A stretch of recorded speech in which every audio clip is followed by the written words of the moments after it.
சாய்ராம். நமது சேனலை first time பார்க்குறவங்க மறக்காமல் சப்ஸ்கிரைப் பண்ணுங்க. அன்பு குழந்தையே, மன உறுதியுடனும் நம்பிக்கையோடும் செயற்படு. உன்னுடைய லட்சியம் என்று கிடைக்காவிட்டால் நாளை கிடைக்கும் என்ற நம்பிக்கையுடன் உன் கடமைகளை செய். நாளையும் கிடைக்காவிட்டால் மறுநாள் கிடைக்கும் என எதிர்பார். இந்த மன வலிமையோடு செயல்படு. உன் லட்சியத்தை நிச்சயம் அடைவாய். உலகமே இருள் சூழ்ந்தது போன்று உள்ளதா?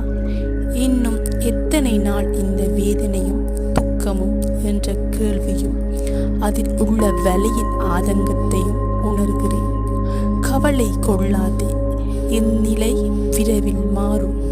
நீ உன் கர்ம பந்தத்திலிருந்து விடுபட்டு சந்தோஷமாக வாழ்வாய். என் வாழ்க்கையில்